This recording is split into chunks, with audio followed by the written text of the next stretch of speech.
Good evening everyone. आप सभी का स्वागत है आपके अपने इस लर्निंग प्लेटफॉर्म पे जिसका नाम है डीएनएस एजुकेयर। और मैं हूं आपका मेंटोर मुकीउद्दीन। और आज हम लोग जो है कि नया बैच शुरू कर रहे हैं जिसका नाम है कानून बैच। और इस कानून बैच में आप सभी को वो सारी टॉपिक्स हम शॉर्ट नोट्स के थ्रू और साथ ही साथ उससे उससे रिलेटेड जो आपके एमसीक्यूज होंगे, पीवाईक्यूज, जो आपके क्वेश्चंस होंगे, वो सारी चीजें हमको क्या करेंगे, प्रोवाइड करेंगे। ठीक, तो आज जैसा कि हम लोग ऑलरेडी डिस्कस कर चुके हैं कि इस बैच को, ठीक है, उस तरीके से आपको पढ़ना है कि आपके वो सारे टॉपिक कवर हो जाए, जिसके लिए आप जो है कि हर कहीं इस यूट्यूब चैनल पे कभी वहीं आपको ढूंढना पड़ता है, लेकिन वो सेटिस्फेक्शन नहीं मिलता है कि हाँ कैसे जो है कि अपने टॉपिक को हम कवर करें। तो हम हर एक टॉपिक को वन बाय वन करके टॉपिक वाइज उसको उसके शॉर्ट नोट्स वो आपको उसमें कराएंगे। साथ ही साथ उसमें कुछ पीवाईक्यू जो कि पीवाईक्यू क्वेश्चंस होंगे, और हाँ कुछ मेरी तरफ से जो बनाए हुए, जो जैसा मैंने जो कि एग्जाम्स इंट्रेंस में मैंने फील किया है, और कुछ क्वेश्चंस ऐसे जो आपके कुछ नए होंगे, नए टॉपिक से रिलेटेड होंगे, नए एग्जाम जो कि आपके एग्जाम पैटर्न के अकॉर्डिंग होंगे, वो सारे उसमें ऐड किया गया है। तो आज जो हमारा जो पहला टॉपिक है, जिसको मैं आज इस जो कि फर्स्ट क्लास में स्टार्ट करने जा रहा हूं, वो है प्रेसिडेंट। तो प्रेसिडेंट के बारे में हम पढ़ेंगे कि प्रेसिडेंट किस आर्टिकल में है कॉन्स्टिट्यूशन के, और उनकी नियुक्ति कैसे होती है, उनके शपथ कौन दिलाता है, ठीक है, और प्लस उनके जो है कि वर्ग कौन कौन से हैं, और वो किसको शपथ दिला सकते हैं, और उनके पावर्स क्या होते हैं, और कौन सी उनको जो है क्या एग्जीक्यूटिव पावर कौन है, लेजिस्लेटिव पावर कौन से हैं, ओके, और प्लस आपके जुडिशरी पावर तो उनके पास तो होते ही, लेकिन हाँ उनका उसमें वर्क क्या है, और हाँ साथ ही साथ हम ये देखेंगे कि संशोधन करने में इनका क्या रोल है, कहीं है कि नहीं है। ये सारी चीजें हम इस जो है कि किसमें, आपके इस टॉपिक में और अच्छे से डिटेल में हम लोग पढ़ेंगे। ठीक है, डिटेल इन द सेंस ये नहीं कि हमको बस उसको खींचना है, नहीं, हमको वो सारे टॉपिक कवर करने हैं विथ आर्टिकल और उनके वर्क, है ना। हमको ये देखना है कि यहाँ किस आर्टिकल के थ्रू कौन सा वर्क हो रहा है, और बस हमको ये देखना है कि हमारे जो नोट्स होंगे, और नोट्स हमारे क्या शॉर्ट नोट्स होंगे, प्लस ये भी है कि उस शॉर्ट नोट में हमारे वो सारे की पॉइंट कवर हो रहे हैं कि नहीं हो रहे हैं, ये भी हमको देखना है। तो हमारे आपके इस जो पहले बैच में है जिसमें हम प्रेसिडेंट बनाए जा रहे हैं, ये आप देखेंगे कि इसमें वो हर सारी चीजें आपको कवर की जाएंगी, जिससे जो कि प्रेसिडेंट का जो आप मैं टॉपिक कराने जा रहा हूं, उसके वो सारे टॉपिक कवर हो जाएंगे, और साथ ही साथ उससे रिलेटेड क्वेश्चन भी आपको मिल जाएंगे। और हाँ, इसके बाद आपको जो इससे रिलेटेड जो मॉक टेस्ट होगा वो आपको मंडे को मिले। ठीक है बच्चों, तो आज हम अब स्टार्ट करने जा रहे हैं हमारा पहला बैच जिसका नाम है प्रेसिडेंट। ओके, तो जैसा आप ये जानते हैं कि इस जो कानून बैच के थ्रू आप चाहे एलएलबी की तैयारी कर रहे हो, बीएलएलबी की तैयारी कर रहे हो, या किसी और कहीं भी किसी भी आप यूनिवर्सिटी की तैयारी कर रहे हैं, ठीक है, जो भी आपका जो है कि ड्रीम कॉलेज होगा, तो आपको इस बैच के थ्रू वो सारी चीजें कवर हो जाएंगी। और मैं चाहूंगा कि आप इस बैच से जुड़िए, ओके, और जुड़ने के बाद वो सारे अपने ड्रीम प्रोजेक्ट जो आपका जो है कि माइंड में होगा ड्रीम कॉलेज, वो आपको जो कि मिल जाए, वो श्योर मिलेगा। बस आप हमारे साथ हैं, हम आपके साथ हमेशा तैयार हैं। ओके बेटा, आइए। और इसमें आप CUET PG, AU, ALU, DDU, MGKVP, SCPG, TDC and other law entrance examination, जो भी इसकी भी आप तैयारी कर रहे हैं, है ना, उन सारे एंट्रेंस एग्जाम के लिए ये आपका जो बैच है वो रामबाण सिद्ध होगा, क्योंकि इसमें वो सारे टॉपिक कवर करे जाएंगे जो आपको इस एंट्रेंस एग्जाम में आने ही आने होंगे। आपको ऐसा लगेगा ही नहीं कि हाँ हमने जो भाई बैच ज्वाइन किया तो क्या, और ये आप बैच आपको पता फ्री ऑफ कॉस्ट है, इसका कोई भी आपको जो फीस नहीं है। ठीक है, ये सारे इसमें कवर की जाएंगे, साथ ही साथ आपको देखिए विथ शॉर्ट नोट्स होंगे, जैसा मैंने आपको बताया, एमसीक्यूज होंगे जो मेरी तरफ से कुछ बनाए हुए हैं आपके बहुत इंपॉर्टेंट, प्लस आपकी जो है PYQs जो है वो भी। ठीक है बेटा, समझ में आ रहा है आप सभी को ना। तो आप सभी लोग इसको अच्छे से टाइम पे ज्वाइन करिएगा। ओके, चलिए, हाँ, ये है हमारा पहला टॉपिक, प्रेसिडेंट। और प्रेसिडेंट के बारे में मैं जानता हूं कि वे सभी लोग जानते हैं प्रेसिडेंट कौन होता है, लेकिन ये मोस्टली लोग जानते हैं कि किस आर्टिकल में होता है, किस आर्टिकल में उनके क्या क्या पावर्स होते हैं, है कि नहीं। उनकी जो है कि नेशनल इमरजेंसी, जो कि नेशनल इमरजेंसी जो लगता है तो किस आर्टिकल के थ्रू लगता है, ठीक, प्रेसिडेंट रूल किस आर्टिकल के थ्रू लगता है, है ना। फाइनेंशियल जो है आपको जो है कि आप फाइनेंशियल जब आपके कुछ होते हैं ना, जब आपको प्रेसिडेंट रूल लगता है फाइनेंशियल समय, उस समय कौन सा आर्टिकल आपका यूज होता है ना, किस आर्टिकल के अंदर वो आते हैं, तो सारी चीजें हम इस टॉपिक के अंदर कवर करेंगे। ओके, तो आइए देर न करते हुए अपने स्टार्ट करते हैं फर्स्ट। तो जैसा कि आप लोग देख रहे हैं कि पहला जो है कि आपका क्या है, फर्स्ट देखिए एग्जीक्यूटिव पावर्स है। इसमें क्या है आपके एग्जीक्यूटिव पावर्स हैं। इसमें क्या कहा गया है, इसमें यह बताया गया है बेटा कि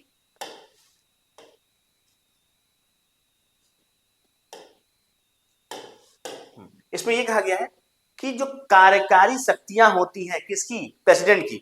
ओके, किसकी, प्रेसिडेंट की। गुड इवनिंग एवरीवन, है ना। कार्यकारी शक्तियां जो होती है इसमें क्या है, एग्जीक्यूटिव पावर इनके होते हैं। इनके क्या एग्जीक्यूटिव पावर है, तो आर्टिकल 53, आर्टिकल 53 है ना, आर्टिकल 52 में तो यह कहता है कि संविधान ने कहा है कि भारत का अपना एक क्या होगा, प्रेसिडेंट होगा, और 53 में आपकी कार्यकारी शक्तियां इनके पावर्स आते हैं। ठीक है, बस हमारी है, कोई डाउट तो नहीं है, ठीक है। The president exercises the executive power of the union, राष्ट्रपति संघ की कार्यकारी शक्ति का प्रयोग करता है। यानी इनका कहने के मतलब ये है कि जो प्रेसिडेंट होता है उसके जो पावर्स होते हैं, ठीक है, प्रेसिडेंट कार्यकारी संघ की कार्यकारी शक्ति का प्रयोग करता है। Exercise the executive power of the union, यानी यूनियन क्या, जो संघ होते हैं, है ना, उसमें आपको क्या आ जाएंगे, कई सारे जो कि स्टेट मिलके आपको क्या एक यूनियन बनाते हैं, उन्हीं की कार्यकारी शक्ति का प्रयोग करता है।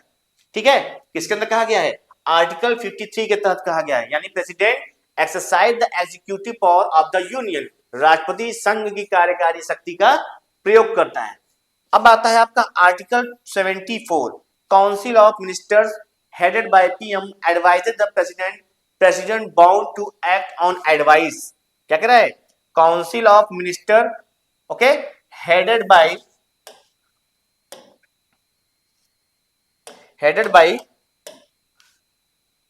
PM advises the president bound of act on advice।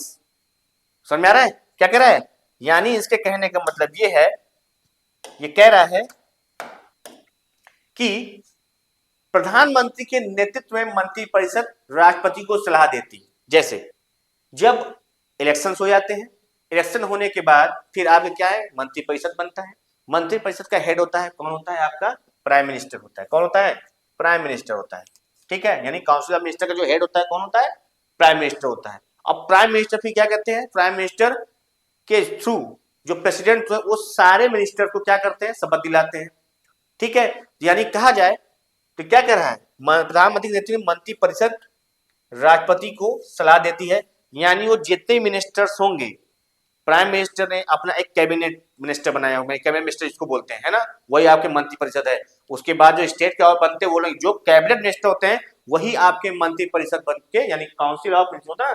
Council of minister कौन होते हैं, जो कैबिनेट मिनिस्टर होते हैं, उन्हीं को लिया जाता है। अब उन लोगों की सलाह पर प्रेसिडेंट काम करता है। कौन, प्रेसिडेंट की सलाह देती है, और राष्ट्रपति जो है कि उनके सलाह को, जैसे अब कोई जो है कि बिल है, बिल अगर पास करना है तो वो क्या करेंगे, प्रेसिडेंट के पास भेजेंगे। भाई आपके चाहे लोकसभा राज्यसभा, यहाँ दोनों में क्या है, बहुमत से पास हुआ तो प्रेसिडेंट के पास भेजेंगे। प्रेसिडेंट जो है कि उसको कहेगा ठीक है एक बार इस पे और क्या करें, आप फिर से देख ले, ध्यान दे क्या चीज है। समझ में आ रहा सभी को ना बेटा, कोई दिक्कत तो नहीं है। हाँ, तो उसके बाद क्या, उसको पास भेज देंगे। अब भेजने के बाद ये देखेंगे फिर, अब लोकसभा राज्यसभा दोनों मिलकर कहेंगे कि नहीं भाई ठीक है आप उसको साइन कीजिए। अब वो रिटर्न जब प्रेसिडेंट के पास करते हैं तो प्रेसिडेंट को ये पावर नहीं है कि उसको रिटर्न कर दे, उनको साइन करना ही करना, वो उनकी क्या है, वहीं पे सीमित है। तो लेकिन राष्ट्रपति सलाह मानने के लिए बाध्य है। देखा क्या कह रहा है, प्रेसिडेंट जो है वो उनकी सलाह मानने के बाद है, जो यानी कि काउंसिल ऑफ मिनिस्टर कहेगा वो उनको मानना ही मानना है।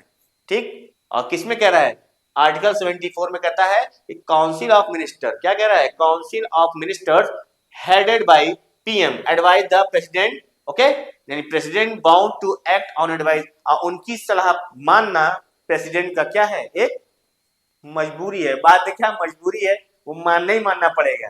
ओके नहीं, आई बात समझ में? किसी को डाउट तो नहीं है बेटा? कोई प्रॉब्लम? चलिए आगे बढ़ते हैं इसके। ओके, अब आपका आता है लेजिस्लेटिव पावर। क्या है? Legislative power. ओके, इसमें क्या कहता है, ध्यान दीजिएगा। इसमें कहता है कि आर्टिकल 79, क्या है? आर्टिकल 79 में कहता है कि president is part of parliament, राष्ट्रपति संसद का अभिन्न अंग है। भाई संसद का अभिन्न अंग है, क्यों? क्यों? क्योंकि देखिए आपका जो पार्लियामेंट होता है, ध्यान दीजिएगा बेटा, पार्लियामेंट, पार्लियामेंट ये आपका किस आर्टिकल में आता है? याद रखिएगा आर्टिकल, भाई सभी को ध्यान देना है बेटा इसमें, ठीक है? तो आर्टिकल आपका ये आएगा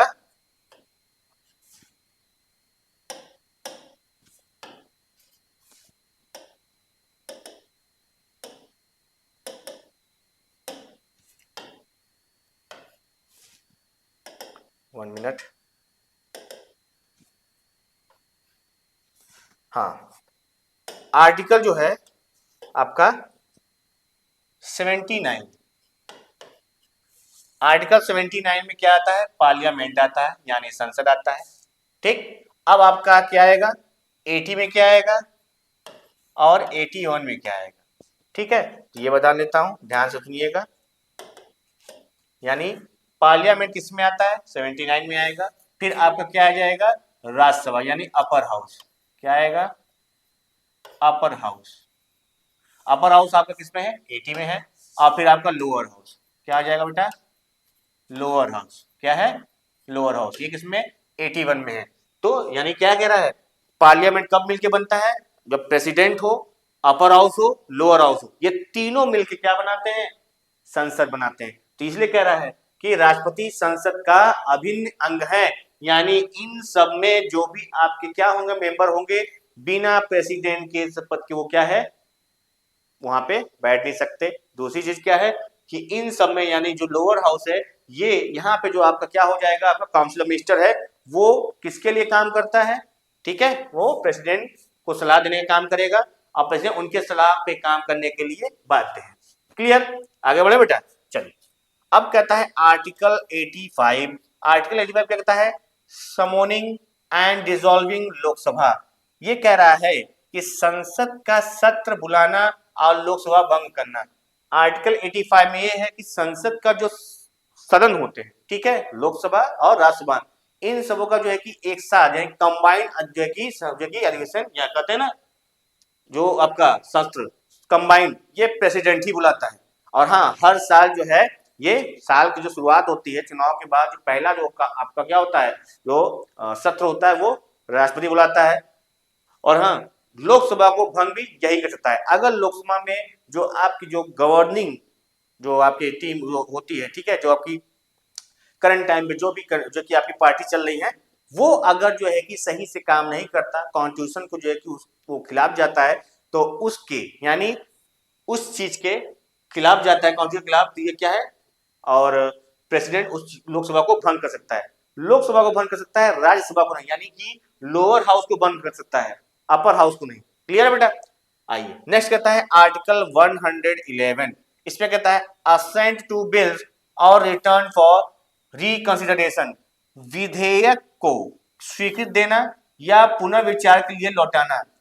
जो भी बिल पास होगा उसको क्या करना है? उसको प्रेसिडेंट क्या करेगा?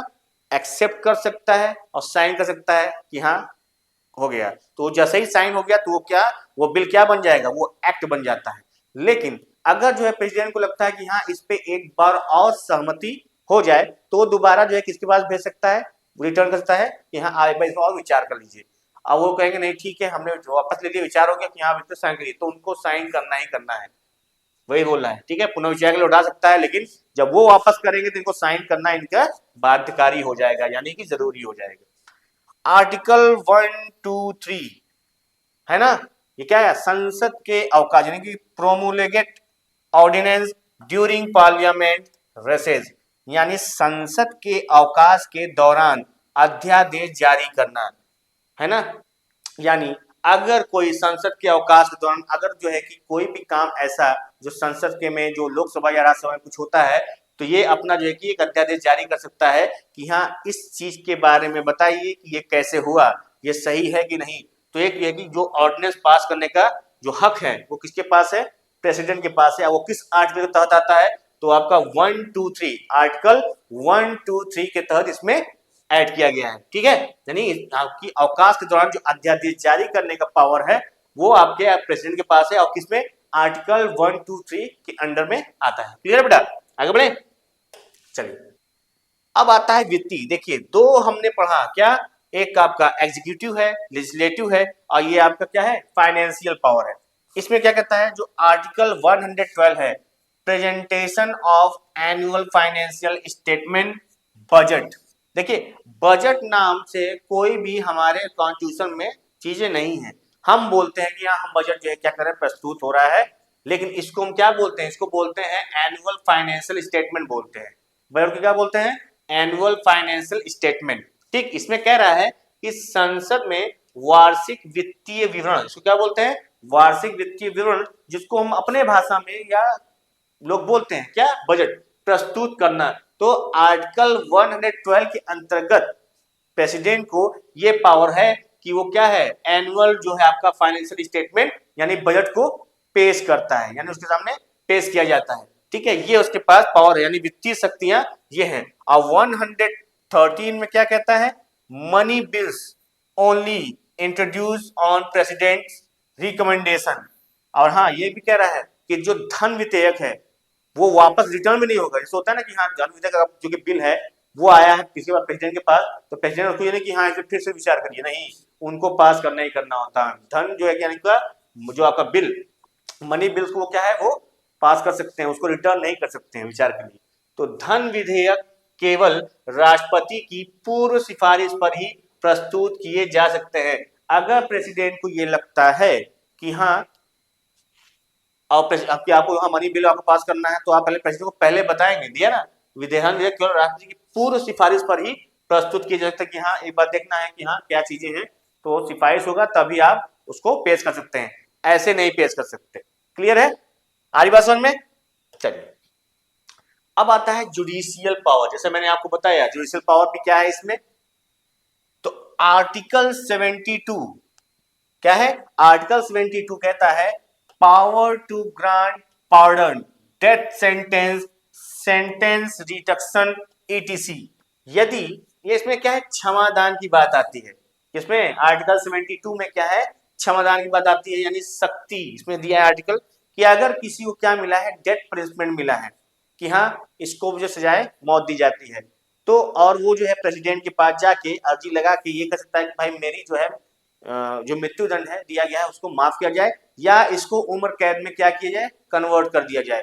तो प्रेसिडेंट के पास पावर ये है कि वो उसकी क्या है, जो भी है जो उनके पास गया है क्षमादान, ये चाहे तो उसको बरकरार रख सकते हैं, या उसके मृत्युदंड को क्या करते हैं, खारिज कर सकते हैं, यानी कि सस्पेंड कर सकते हैं, उसको बरी भी कर सकते हैं, या उसके उस मृत्युदंड यानी कि जो डेथ पेनल्टी उसको मिला है कोर्ट के थ्रू, उसको क्या है आजीवन कारावास में कन्वर्ट कर सकते हैं। क्लियर है, बस में आ रही है। ये किस आर्टिकल में है, ये आपके आर्टिकल 72 में है।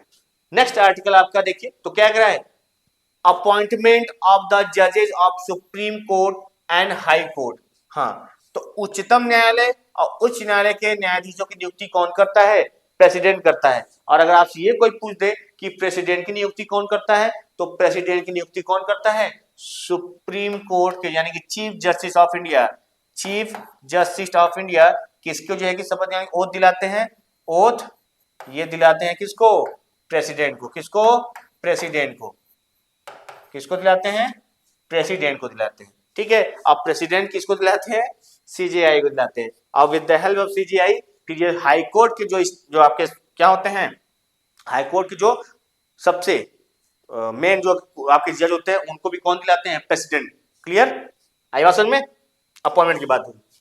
अब आती है सैन्य यानी मिलिट्री पावर आती है इनकी। मिलिट्री पावर में क्या क्या है, और ये भी जान लीजिए प्रेसिडेंट जो है सबसे क्या होता है, सबसे ऊपर होता है। जितने भी आपकी आर्मीज हैं, मिलिट्री हैं, ठीक है, इंडिया के, वो सब किसको रिपोर्ट, किसके अंडर में, प्रेसिडेंट के अंडर में। जैसे देखिए, जैसे आपके क्या हो जाए, नेवी, ठीक, यानी नेवी के जो चीफ होते हैं, ठीक है।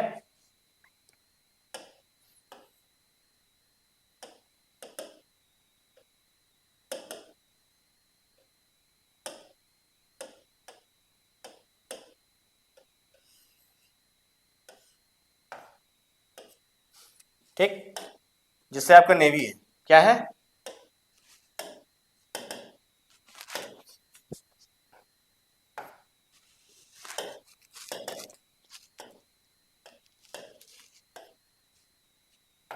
नेवी, क्या है? नेवी और एयरफोर्स, एयरफोर्स और आर्मी, आर्मी है ना, इन सब के हेड होते हैं। ठीक है, ये सब किसको रिपोर्ट देंगे बताइए, कोई तो बताइए भाई, ऐसा दीजिए, कौन होगा? सोचिए सोचिए सोचिए, ये सब किसको रिपोर्ट करेंगे? चलिए मैं ही बताया था, ये लोग रिपोर्ट करेंगे किसको? सीडीएस को। अब आप लोग कहेंगे सर ये सीडीएस कौन है, कहोगे कि नहीं कहोगे? हैं? सीडीएस, सीडीएस को क्या कहते हैं? सीडीएस, सी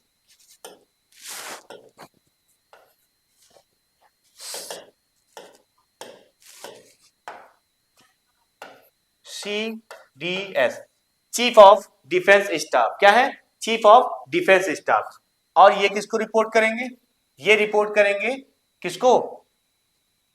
कौन होंगे हमारे जो होते हैं ना, क्या है, बोलिए बोलिए, ये किसको रिपोर्ट करेंगे?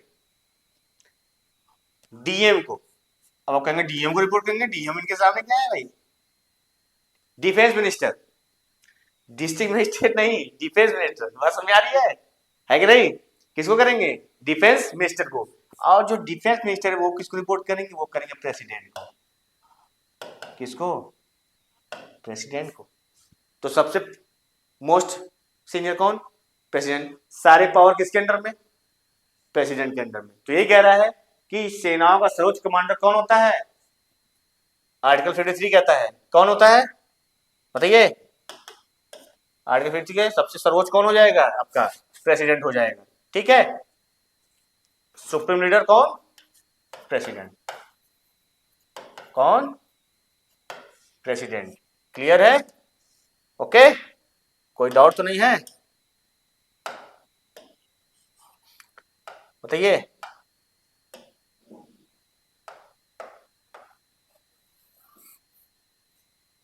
कौन है बेटा? आपके प्रेसिडेंट। ठीक,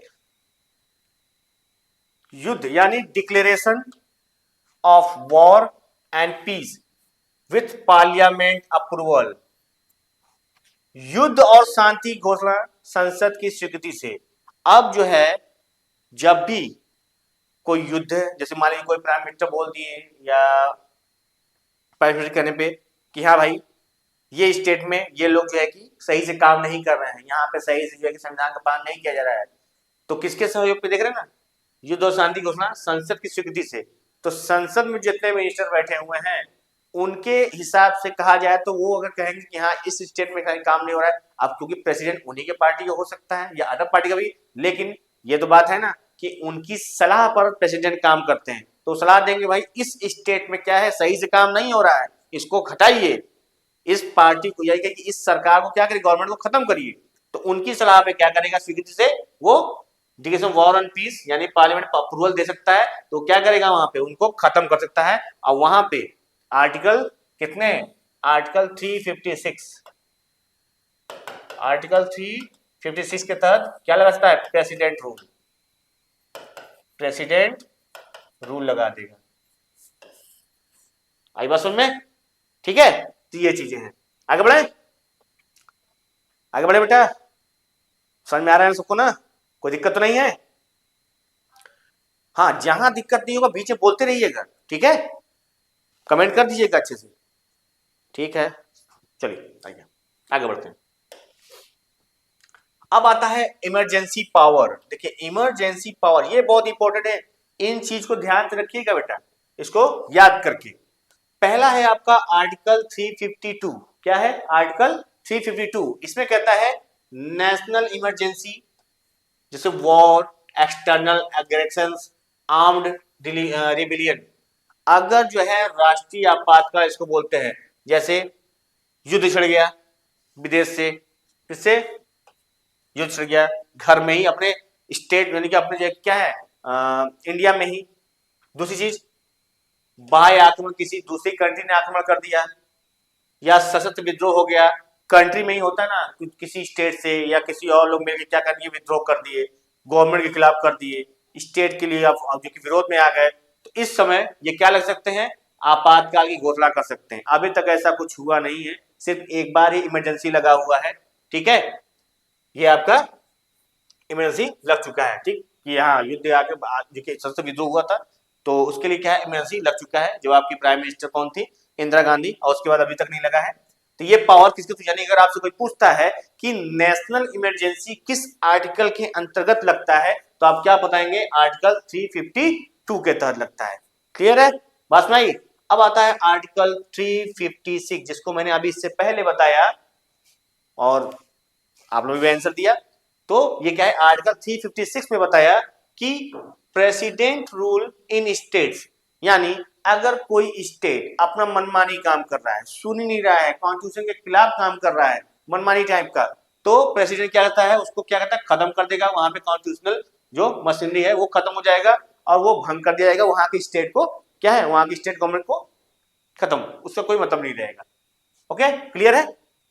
अब आता है नेक्स्ट आर्टिकल 360, जिसको बोलते हैं फाइनेंशियल इमरजेंसी। और ऊपर वाले का लाख लाख शुक्र है कि आज तक अभी तक वित्तीय आपातकाल नहीं लगा है, और मैं तो चाहूंगा, दुआ रहेगी कि कभी लगे भी ना, है ना। क्योंकि भाई ये सोचिए उस समय कंडीशन क्या थी, जब 2008 के समय, यानी कि पूरे जो है दुनिया में नौकरी लोगों की जा रही थी, और हमारे इंडिया में लोगों को नौकरी दी जाए थी, किसी को नौकरी निकाला नहीं जा रहा था। और उसी समय जो है कि आपके कौन जो ब्रिक्स है ना, हाँ ब्रिक्स साइड है, तो उस समय आपके ये अमेरिका ने बनाया था एक ग्रुप कि सभी लोग, अमेरिका बर्बाद हो रहा था उसमें, उसकी जो नौकरी वहां जा रही थी, लेकिन इंडिया में लोगों को नौकरी दी जाए थी, किसी को निकाला नहीं जा रहा था। लेकिन आज कंडीशन खैर, तो ये सही है। तो फाइनेंशियल इमरजेंसी, वित्तीय आपातकाल, याद रखिए ये तीन चीज तो बहुत इंपॉर्टेंट है जो आपके इमरजेंसी पावर है। आर्टिकल 352 नेशनल क्या है, इमरजेंसी।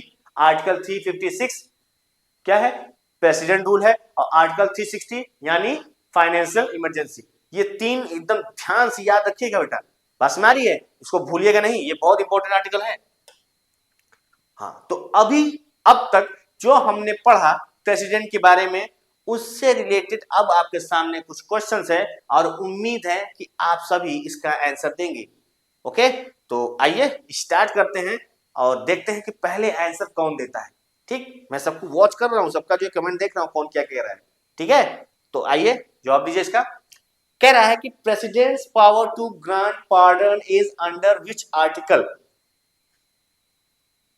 राष्ट्रपति की क्षमादान शक्ति किस अनुच्छेद में है। मैंने क्या बोला, क्षमादान, जैसे किसी की जो है कि मृत्यु दंड है तो उसको क्या करना, आजीवन कारावास में कर देना, या उसके मृत्यु दंड को माफ कर देना, या साथ ही साथ ये भी है कि उसके जो है मृत्यु दंड जो है उसको खत्म करके उसको कुछ और चीजें उसको और कम कर देना। ठीक है, आजीवन कारावास से कुछ कम कर सकते हैं, या उसको खत्म करके क्या करेंगे, भाई चलो माफ कर दिया जाता है, उसकी सजा ही माफ कर सकते हैं। तो ये किस आर्टिकल के अंतर्गत आता है, अभी आपने पढ़ा, ध्यान दीजिएगा। क्या आर्टिकल 74 है? 1 2 3 तो आपका ऑर्डिनेंस हो जाएगा, याद है ना, अध्यादेश। 356 ये क्या है आपका, ये आपका अध्यादेश है, अध्यादेश है। और ये आपका क्या है, 356 मैंने क्या बताया था, प्रेसिडेंट रूल, प्रेसिडेंट रूल। और आपका जो अनुच्छेद यानी आर्टिकल 72 है, ये आपका क्या हो जाएगा, क्षमादान। क्या हो जाएगा, पार्डन। क्या है, पार्डन। क्लियर है, बात में आ रही है। चलिए नेक्स्ट करते हैं, किसी को कोई दिक्कत तो नहीं है, बताओ, क्लियर ना बेटा। चलिए आइए, राष्ट्रपति संसद के किस सदन को भंग कर सकता है, यानी विच house of parliament can the president dissolve. इससे पहले बताया मैंने, किस पार्ट जो किसको डिसॉल्व कर सकता है। जैसे अगर वो सही से काम नहीं कर रहा है, दो आपके जो हैं आपके जो कि upper house lower house, upper house यानी आपका कौन सा राज्यसभा, लोअर हाउस यानी आपका कौन सा लोकसभा, तो दोनों में से किस सदन को भंग कर सकता है, राज्यसभा इसको जो कि भंग नहीं कर सकते, लोकसभा, जी हाँ आपका लोकसभा, ए और बी दोनों बिल्कुल नहीं, कोई नहीं नहीं, तो आपका लोकसभा यानी कि जो आपका लोअर हाउस होता है उसको भंग कर सकते हैं। पावर किसके हाथ में है, प्रेसिडेंट के हाथ में। क्लियर है बेटा, बस में आ रही है। आइए, ordinance making power is under which article, अभी जस्ट आपको बताया मैंने तो ये तो आपके लिए बहुत आसान हो गया, क्लियर तो होगा, पढ़ा भी आपने। देखिए आर्टिकल बहुत जरूरी है, मैंने पहले बता दिया था, आप आर्टिकल याद रखेंगे तो आपको उसके जो है क्या रूल रेगुलेशन है, उसमें क्या चीजें आती है वो सारी आपको याद रहेंगी। ठीक है, तो आर्टिकल आपका क्या 85 है, नहीं, क्या आर्टिकल 111 यानी 1111 ये भी नहीं है, अनुच्छेद यानी अध्यादेश की बात आई थी, क्या बात थी, ऑर्डिनेंस, तो ऑर्डिनेंस की बात आएगी तो आपका 1 2 3 लगा दो, 1 2 3 यानी ऑर्डिनेंस हमने लगा दिया, अध्यादेश दे दिया हमने, जारी कर दिया। ओके, बस बारी है। तो आप ये आर्टिकल ये दिख रहे हैं 352, ये क्या है आपका नेशनल इमरजेंसी, क्या है बेटा, नेशनल इमरजेंसी। ठीक है, क्लियर है, कोई प्रॉब्लम तो नहीं है।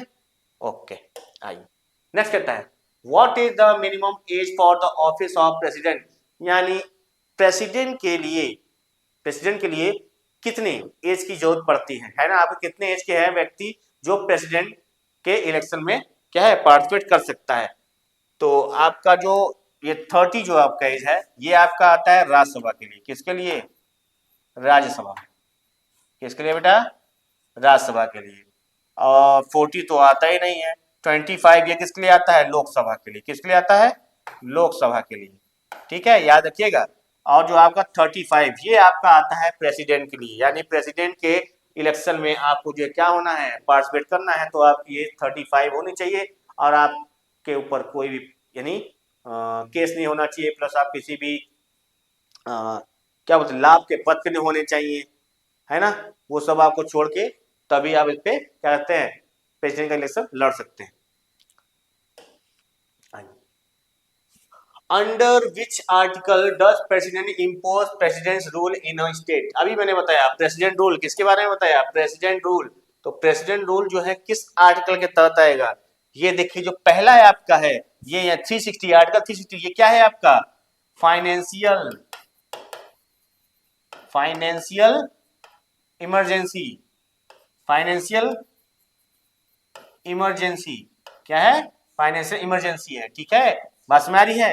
दूसरा देखिए 352 अभी बताया मैंने नेशनल इमरजेंसी, नेशनल इमरजेंसी क्या है, नेशनल इमरजेंसी। और 356 ये क्या है आपका, क्या बोल रहा है, राष्ट्रपति शासन, तो ये आपका आएगा प्रेसिडेंट रूल, क्या है, प्रेसिडेंट रूल।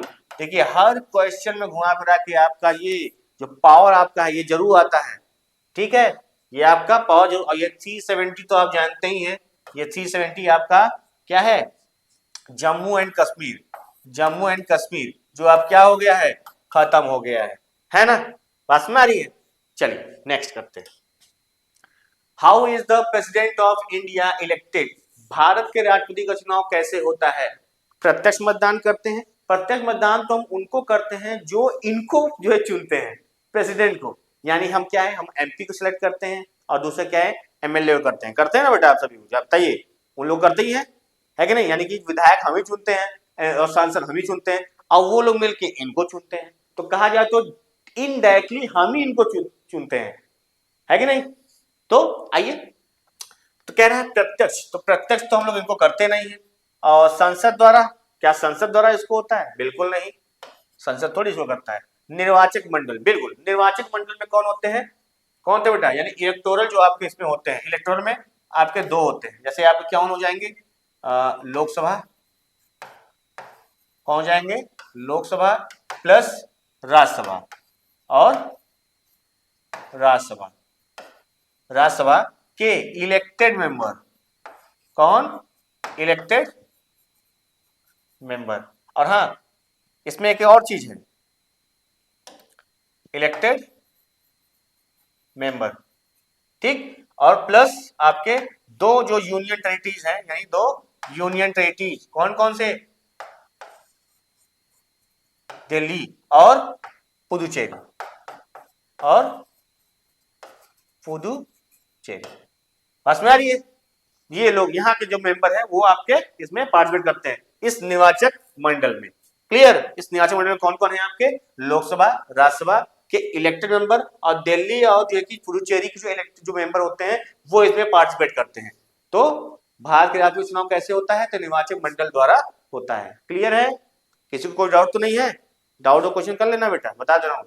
हाँ ठीक है। राष्ट्रपति किसकी सिफारिश पर लोकसभा भंग कर सकता है?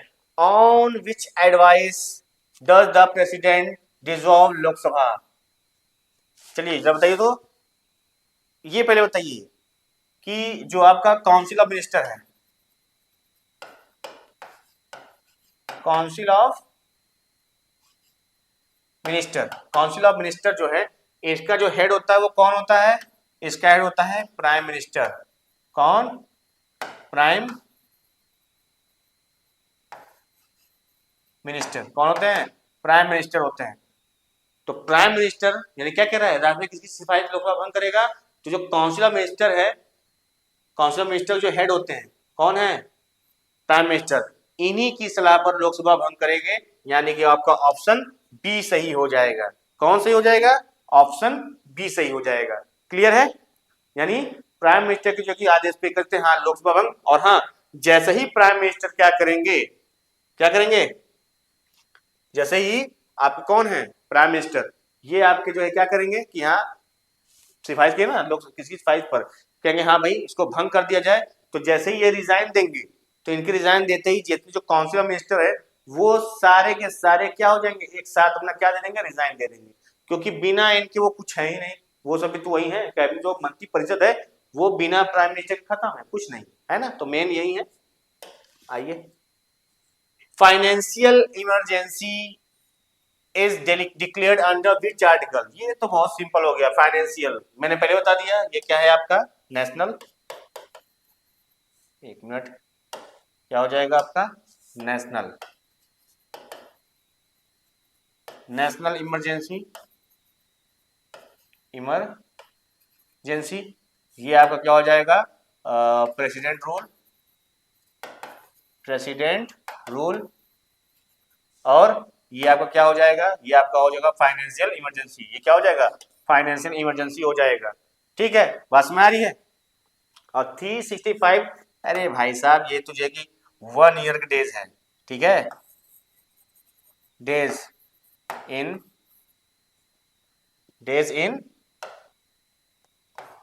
1 ईयर। ठीक, आई बात में। चलिए नेक्स्ट करते हैं।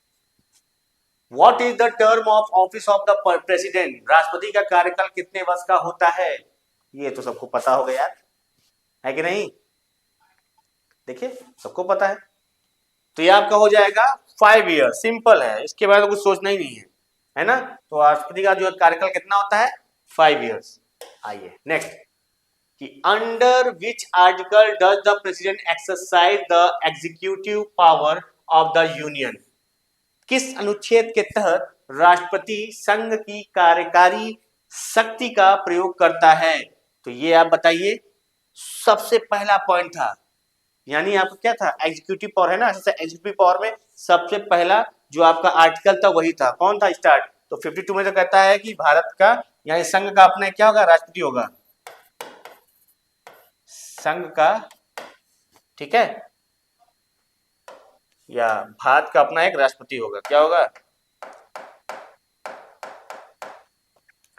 भारत का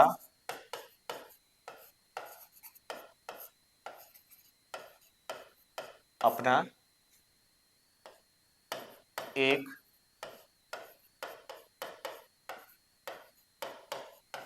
राष्ट्रपति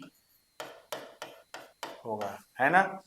और जो आपका जो आता है क्या, किस वजह की तरफ राष्ट्रपति की संघ की शक्ति प्रयोग करता है, तो आर्टिकल 53। तो आर्टिकल 53 आपका क्या हो जाएगा, राइट आंसर हो जाएगा। क्लियर है बस भाई? ये 10 क्वेश्चन थे। आइए नेक्स्ट।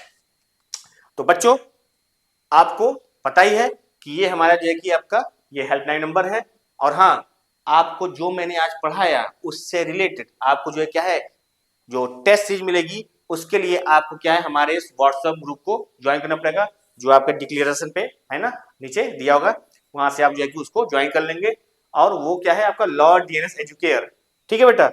और हाँ अगर आपको इसके बारे में और कुछ जानकारी लेनी है तो आप हमारे इस हेल्पलाइन नंबर पे क्या करेंगे, कांटेक्ट करके पूछ सकते हैं। क्लियर बेटा, बस में आ रही है?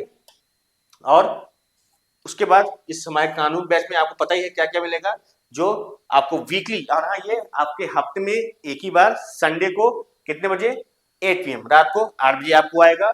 और हाँ उसके जो है आपके क्या है नोट्स अवेलेबल है आपके किस पे, डीएनएस एजुकेयर ऐप पे। तो इसके लिए आपको डीएनएस एजुकेयर ऐप को डाउनलोड करना पड़ेगा, कहाँ से, गूगल प्ले स्टोर से, वहां से डाउनलोड कर लेंगे। और इसके जो आपके मॉक टेस्ट अवेलेबल है वो भी इस पे, वो फ्री ऑफ कॉस्ट है, उसके लिए आपको कोई पैसा नहीं देना है। तो आप, तो ये रही आज की हमारी अपनी पहली कानून बैच की, ठीक है, पहली क्लास जिसमें हमने पढ़ा प्रेसिडेंट के बारे में। और ऐसे ही नेक्स्ट जो है हम पढ़ेंगे उसके बाद कुछ नए टॉपिक के साथ, ठीक है, जो आपके आने वाली जो एंट्रेंस एग्जाम है उसके लिए बहुत ही इंपॉर्टेंट है। ठीक है बच्चों, तो आज के लिए इतना ही रखते हैं। और अगर आपको कोई जानकारी लें तो आप हमारे हेल्पलाइन नंबर वहां से कांटेक्ट करके पूछ सकते हैं। ठीक है बेटा, तो सभी को थैंक यू।